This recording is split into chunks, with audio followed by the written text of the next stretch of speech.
It's lovely to be here today. Right, we're going to start off with the question. How many of you drive? Surely, yeah. Just about everyone in the room. Yep, okay. Keep your hands up if you have a section of road in mind that you drive just about every day. A road that you know very, very well. Yep, to school, to work. Yep, okay. Right, got that road in mind. Now today, we're going to change it up. We're going to change the scene, and today that stretch of road isn't just part of your daily commute. It's going to be a rally stage, and you're going to be a rally driver. That road, ahead it's going to be closed. There's going to be no traffic, there's no pedestrians, there's no speed cameras, and there's no red lights. Sitting next to you is your co-driver, the person whose only job is to get you there safely and on time. They're going to tell you exactly what's coming, so there's no guessing, no surprises. Your everyday car, well, that's been transformed. Roll cage tubing surrounds you, keeping you safe, and you're strapped tightly into a racing seat, so tight that you can barely move aside from your arms and legs. Flame-proof overalls hug your body, gloves tighten over your hands, and your crash helmet feels snug against your head. Your neck restraint stops you from being able to move your head fully side to side. And through the intercom in your helmet, you hear your co-driver say, 30 seconds to go, good luck. The engine rumbles beneath you. Not a quiet hum like your everyday car. It's like a pulse that it's ready to go. And the countdown begins, and your heart rate kicks up a notch, just like public speaking. 5, 4, 3, 2, 1, go. The countdown clock moves to 0. The light turns green. You drop the clutch. The wheels spin. Gravel flies. You surge forward and you rocket into the stage. Right, now who's keen to give that a go? Yeah. I thought there might be a few motorheads here in the crowd. Yep. Rightio. So, rallying, like life, isn't just about speed. It's about resilience, adaptability, and strong leadership. It's about navigating setbacks and staying focused when the unexpected happens. And these principles extend far beyond the rally car.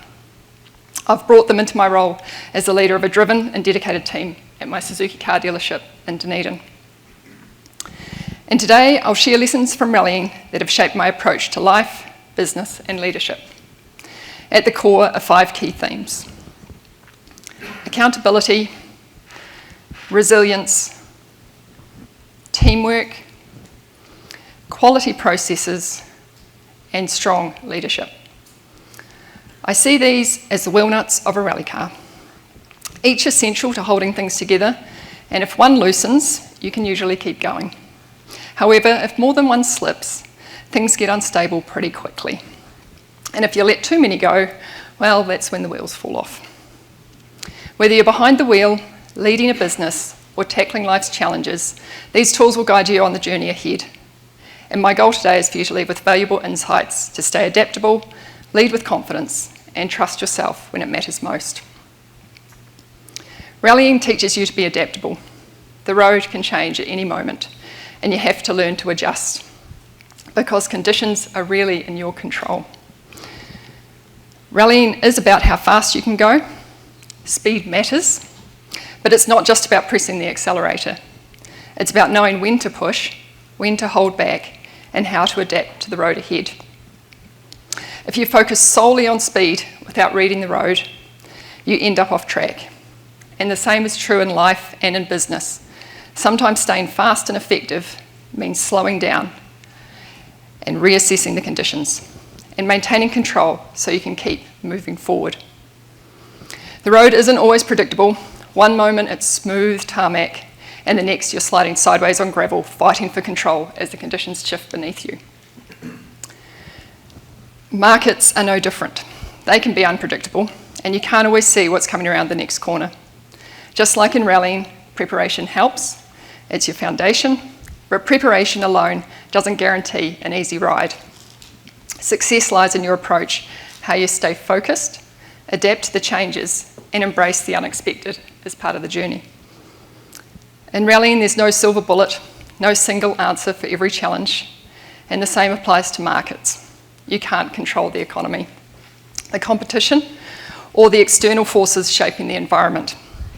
What you can control is how you read the conditions, adjust your strategy, and stay consistent in your processes.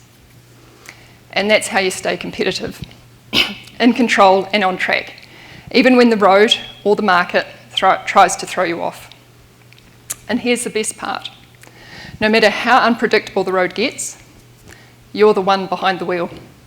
You have the power to choose your direction, to make the adjustments, and to keep moving forward. It doesn't matter how rough the last stretch was, because what's behind you doesn't define the road ahead. The next part, that's yours to drive.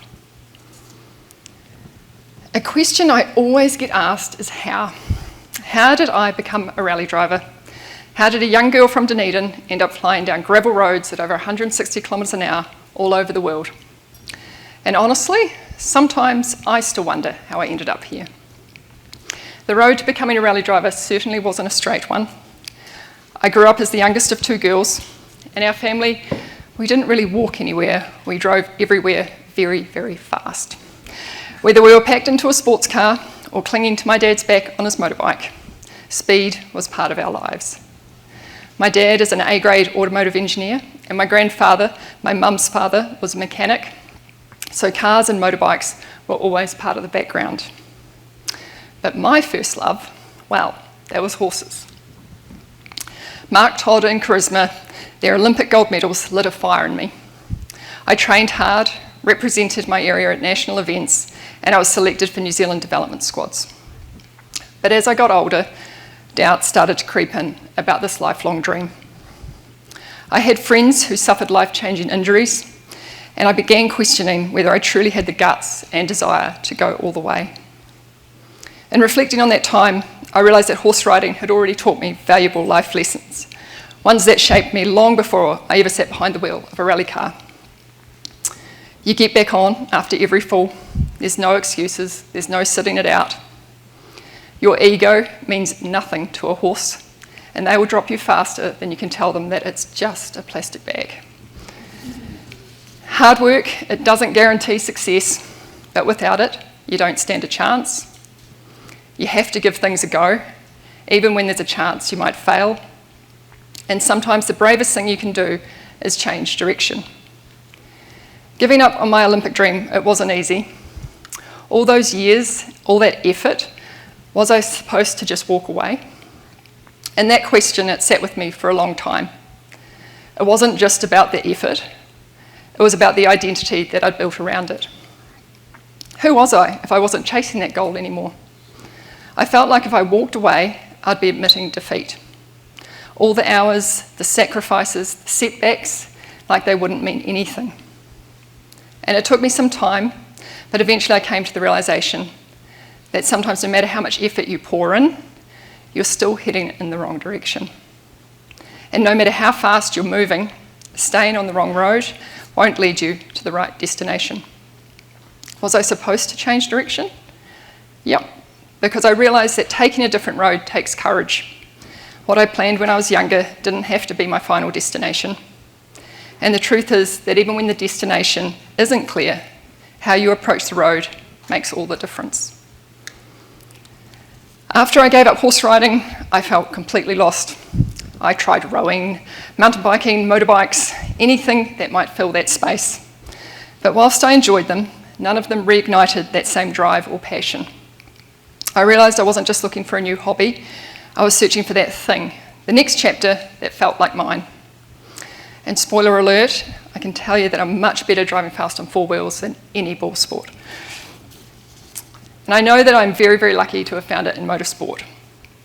I also know that for a lot of people, finding their thing can feel like chasing something that is just out of reach. The truth is that I didn't know that rallying was going to be my thing at first either. I stayed open to new experiences, and eventually I found the right road.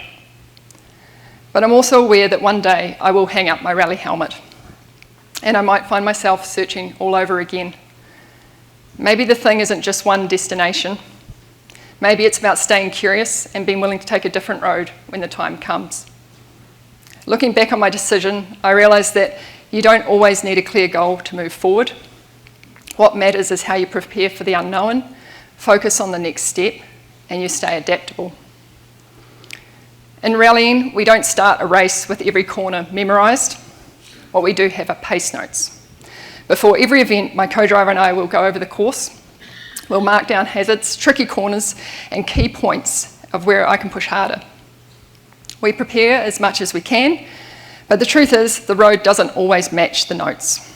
Conditions will change, and a corner that looks safe can shift dramatically after just a few cars pass through. The goal isn't to follow the pace notes perfectly, it's to stay adaptable, react to what's in front of you, and to keep moving forward. And that's what I took away from horse riding, even after I left it behind. The years of hard work, focus, and resilience didn't disappear just because I changed sports. They shaped how I approach new opportunities, with preparation, adaptability, and a mindset of always striving to be better. And this is what I learnt. You won't always have a clear goal, but how you show up, adapt, and learn will steer the way. Even when I didn't know the destination, the skills I'd built kept me moving forward. And I want to ask you, how clear is your road right now? Do you have a goal in sight? Or are you in one of those moments where the next step, it feels uncertain? I've learnt this, that you don't need the whole map to take the next turn. Clarity often comes after you start moving. It's not about having every answer, it's about trusting that action will reveal the road ahead. And that mindset, it's what turns detours into opportunities.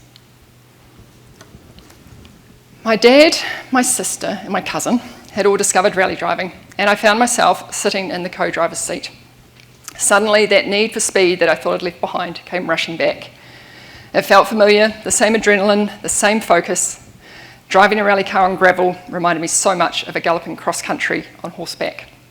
The way you feel every movement beneath you, and the way you have to trust your instincts, your balance, and your ability to stay in control at high speed. It wasn't just about going fast, it was about the dance between you and the machine, just like it had been between me and the horse. I realised that even though I'd moved on from the paddock, the thrill that I had been chasing was just the same. Before I knew it, I had bought the family Mitsubishi Evo 3 rally car, and for my first event, a tarmac rally in the North Island, my dad, without hesitation, jumped in as my co-driver. Now you would think that his role would be to slow me down. Just take it easy, Emma. Let's just get through the rally safely. I mean, if anyone should have been worried about my speed, it was him, sitting right next to me, trusting me with his life. His safety depended entirely on how well I could keep the car on the road. But instead of telling me to back off as our speed built during the day, he was the one pushing me to go faster. I'd come flying into a corner, feeling like I was already on the limit, and Dad's calm voice would come through the intercom. You can carry more speed through here. You're right, go for it. Don't lift, go.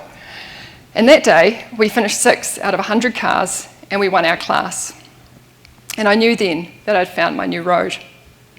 And more importantly, I realised something that shaped my entire approach to rallying and life from that moment forward. The power of encouragement and the impact of having someone in your corner who believes in your potential, sometimes even before you do. And I want to pause for a second and ask you, who's sitting beside you? Are they encouraging you to push harder, go faster, and believe in what you're capable of? Or do you have someone who's always pulling the handbrake every time you try to accelerate? And maybe even more importantly, what kind of co-driver are you for the people around you?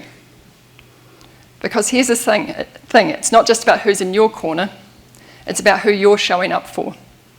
The right words at the right time, they can pull someone back from doubt, they can push them through fear, and sometimes they can steer them towards something that they never thought was possible. I can tell you from experience that a few simple words of belief can completely change the course of someone's journey. There's something about sitting on the start line of a rally stage. It's nearly as nerve-wracking as being up here, but the car hums beneath you, it's ready to go. You're going through all of your checklists as the clock keeps counting down. Your co-driver is preparing their side of the car, putting their time cards away, pace notes are ready there for reading, and the clock continues to count down. 5, 4, 3. You're gripping the steering wheel. And in that moment, it doesn't matter how much work the team has put in. The engineers have tuned the engine. The mechanics have checked every bolt. Your co-driver knows the road ahead. When the light turns green, it's just you. Your foot on the accelerator, your hands on the wheel. And how you perform in that moment, that's entirely on you. I'll never forget my first race weekend with McLaren. This wasn't just any team, it was McLaren, a name etched in motorsport history. I am their first female driver, and my name is now in the history books alongside Formula One legends like Ayrton Senna, Mika Häkkinen, and Lewis Hamilton. I told myself I was ready. I'd been racing for nearly 20 years by this point, but standing there in the McLaren race suit, waiting for my turn behind the wheel and my first event, the pressure hit differently. I wasn't just representing myself, I was representing McLaren. I was representing New Zealand, and I was representing all women from all over the planet. I didn't just want to succeed, I felt like I had to prove that I belonged. Unfortunately, our first race weekend did not go smoothly. In a crucial qualifying heat, my teammate handed the car to me in first place. But as I went to engage drive, to leave the switch zone, the car wouldn't move. I panicked, watching every other car off the grid leave the switch zone. Under the engineer's instruction, we did a hard reset, and when the car finally restarted, I began my lap in last place. Instead of recognising the fault for what it was, I did what so many of us do under pressure. I blamed myself. Unlike rallying, where you have a co-driver beside you, here I was on my own. And my internal co-driver did an excellent job of tearing down my confidence. Maybe I'm not good enough to represent McLaren. I can't believe I lost first place. The team is going to be so disappointed. I've really let them down. And trying to drive like a world-class racer is tough when your inner co-driver won't shut up. At the finish line, the first mechanic who opened my door reassured me. It wasn't your fault, but I couldn't shake it. In the team debrief, I mentioned how helpful it would have been to hear over the radio that it was a mechanical fault, because I'd driven that entire lap convinced that I was to blame. And the mechanic's response caught me off guard. It's irrelevant, he said. What if it had been your fault? The moment's happened, you've got to focus forward. Oh, wasn't expecting that. When you're part of a world-class team, everyone has their role. The mechanics weren't there to reassure me, they were there to do their job. I was there to do my job and trust that I could. The team trusted me to handle my role, but did I trust myself? A great team can have your back, but at the end of the day, you have to back yourself. And I realised that I needed help handling this extra pressure. As soon as I got home, I sought out a sports psychologist to help me to do this. It is impossible to race at your best if your mind isn't in the right place. So if any of you thought you were having a tough week, at least your car did not manage to not restart with the world watching. In all seriousness, it taught me something important, that pressure does not care who you are. What matters is how you manage it. How many of you have been in a situation where things started going wrong, and your first instinct was to question yourself, even if the problem wasn't yours to fix? In those moments, did you trust your abilities, or did doubt start steering the way?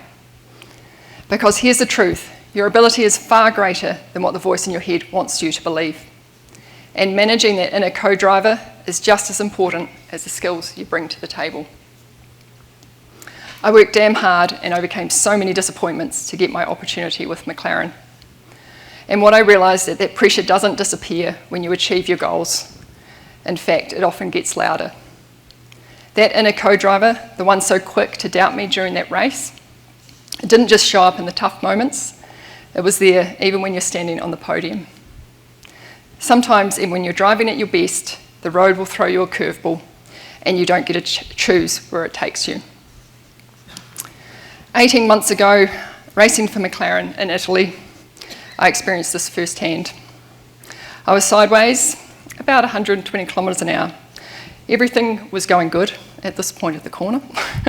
until something shifted. In an instant, the rear of the car kept rotating, and before I could correct it, I was already along for the ride. The car dug into the dirt, flipping violently, and I blacked out as the forces took over. Rocks slammed into my face as panels flew off, and when it finally stopped, hundreds of metres down the track, I woke to my engineer's voice in my helmet asking if I was okay. I sat there taking stock, cracked ribs, a neck injury, and a concussion. My goal for that weekend had been a podium finish, and instead I was being airlifted to hospital. And what I didn't realise then was that the toughest part of the road ahead wasn't the crash itself, it was going to be the long recovery. The weeks and months that followed were some of the hardest I'd ever faced. I had to relearn how to push through pain, rebuild my strength, and regain my confidence. Not just physically, but mentally too. It wasn't just about healing my body, it was about staying strong when the injury wasn't something I could feel or see in the usual way. As some of you may know, head injuries are painfully slow to recover from. Progress feels invisible and setbacks seem to come out of nowhere. My inner co-driver wasn't always helpful. Some days it insisted that I should be further along, and other days it filled my head with doubts that made even simple tasks feel overwhelming. But each small step forward reminded me that just like in rallying, the only way out of a tough corner is to commit and to keep moving.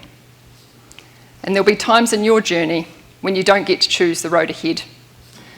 You'll hit rough patches and the path won't feel easy or fair, and it can feel like things won't get better.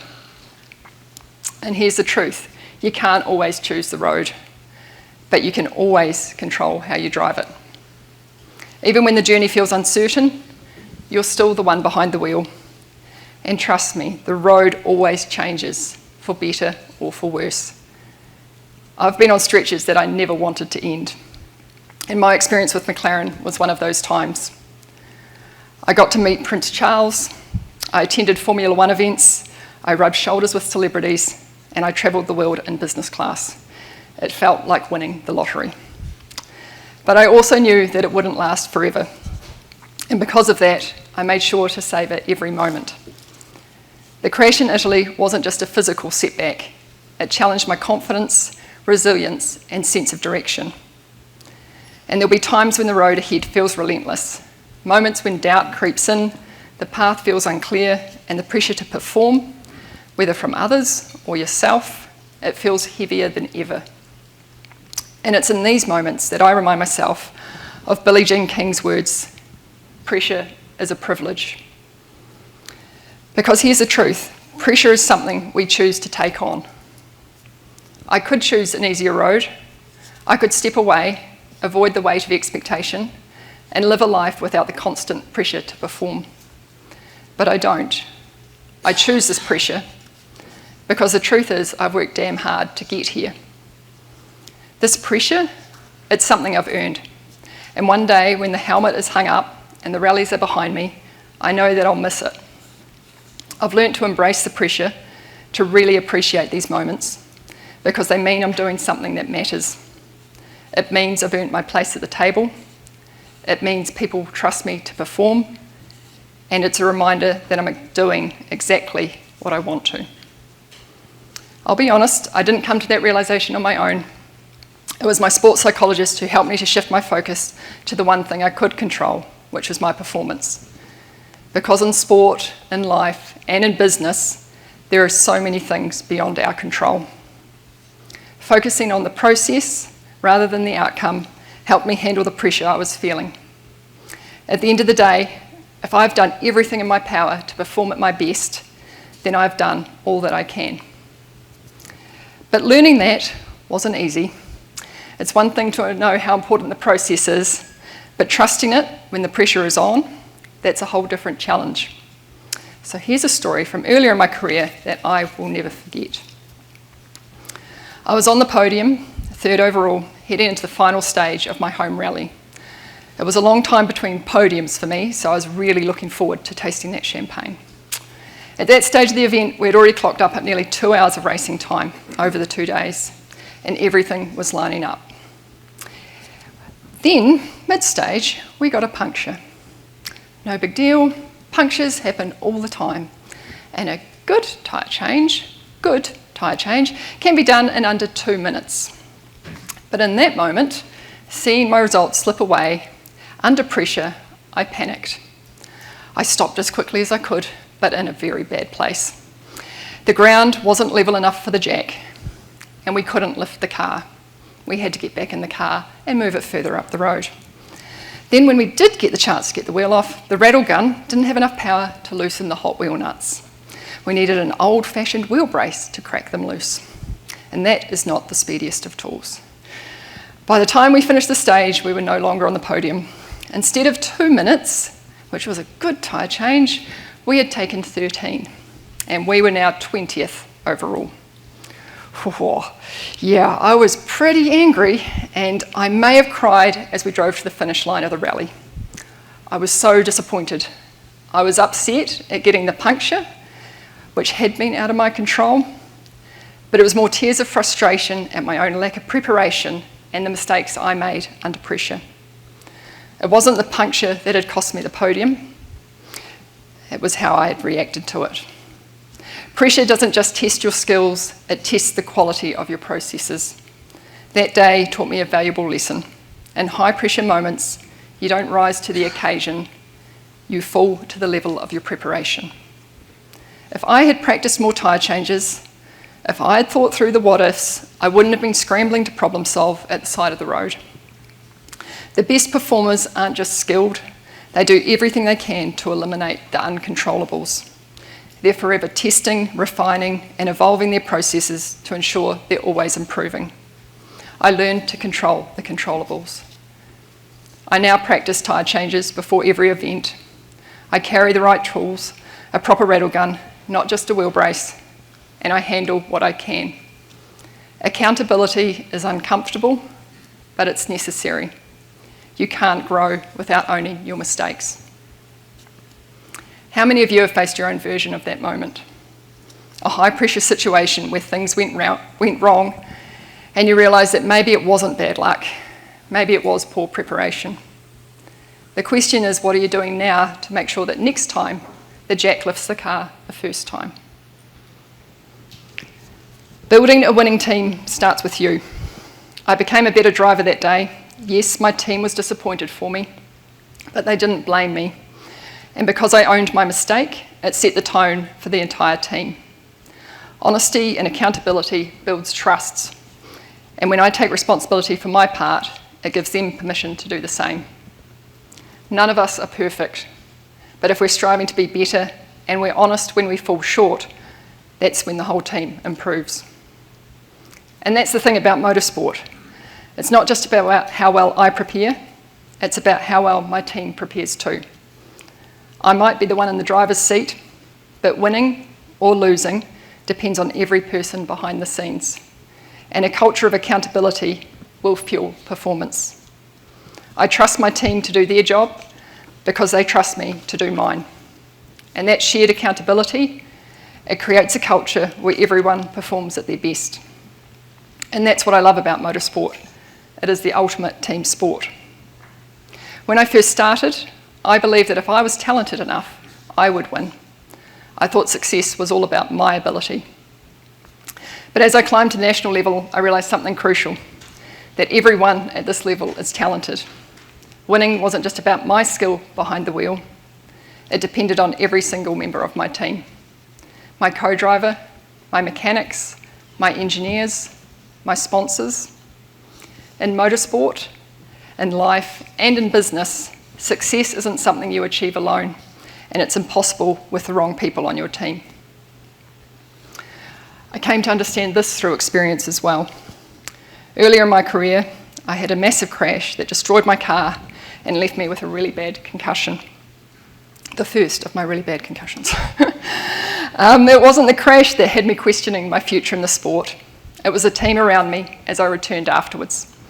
We built a new car to replace the one I had destroyed, but something wasn't right. The car felt unpredictable, like it had a mind of its own. I told my team what was happening, but because the data didn't reflect what I was saying and I was returning from my concussion, They didn't believe me. "You've just lost your speed since the crash," they said. "Just give it time. It'll come back. You'll be fine." And at first I pushed back. I knew something wasn't right.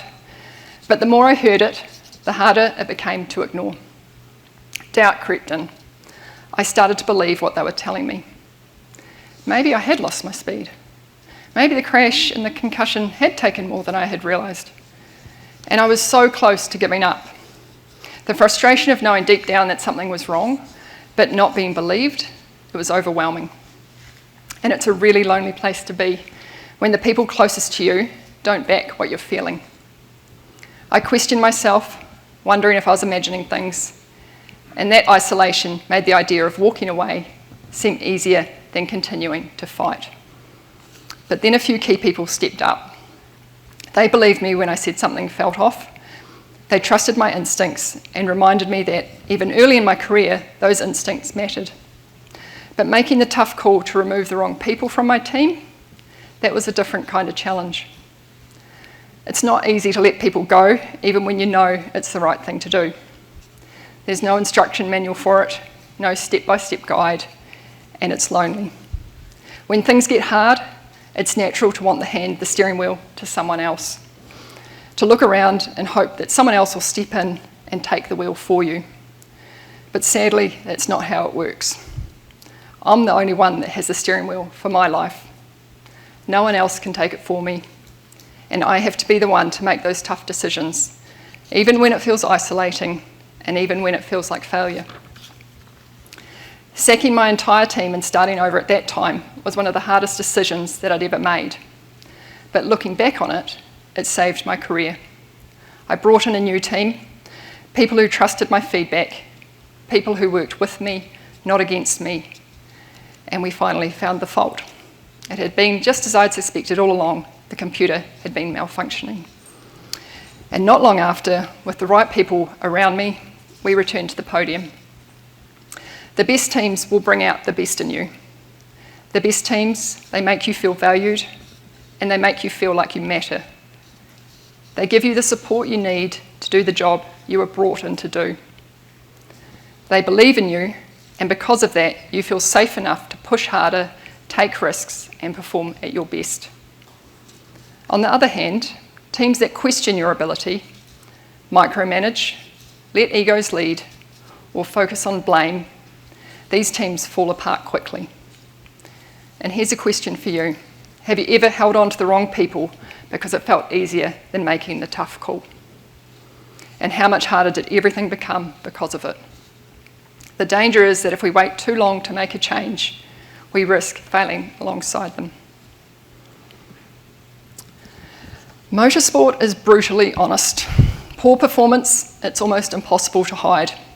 If you're not performing, it's obvious. You don't just fall behind, you get lapped by slower cars. Your stage times aren't just off by seconds, you're minutes behind the competition. And when things go wrong, time is not on your side. There's no room for blame or for ego. You need to fix problems fast. Winning teams don't waste time pointing fingers. They problem solve, focus forward, and fix things together. I run my car dealership the same way I approach rallying. I hire the best people I can, I trust them to do their job, and I expect them to own their performance. And when things go wrong, as they sometimes do, we learn from it. That stretch of road, that corner, it's already behind us.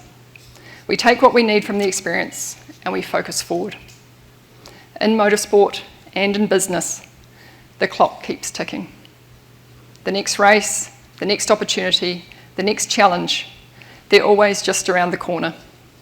The teams that thrive are the ones that trust each other, believe in each other, and stay focused on the goal. I've been racing for over 2 decades, and I still haven't stopped learning. I continue to work with driver coaches, sports psychologists, and performance specialists because there's always something to improve. I've never been afraid to ask questions, experiment, or get things wrong. Because every failure, every missed podium, and every puncture has made me better. In motorsport, like in life, if you stop learning, you stop winning. As we wrap up, let me bring this full circle. Rallying, like life and business, is about more than just speed. It's about resilience, adaptability, and strong leadership.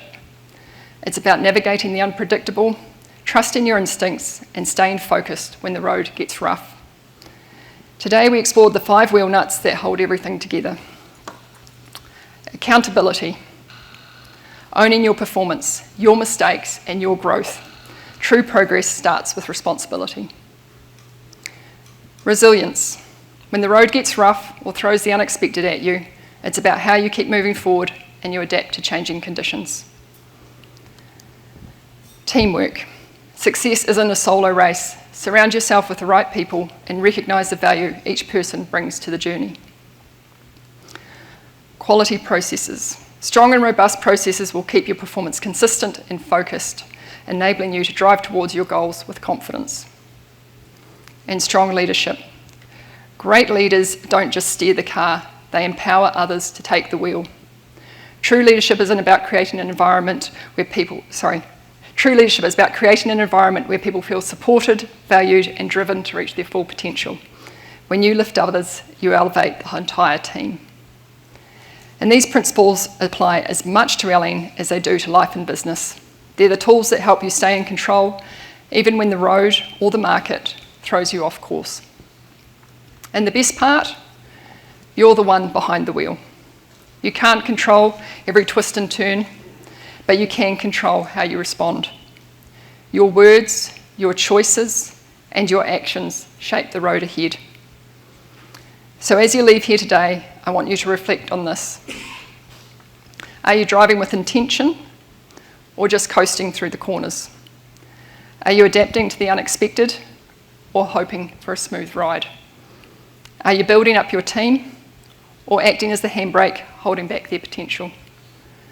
Because success isn't about avoiding challenges, it's about how you face them, how you lead, and how you keep moving forward.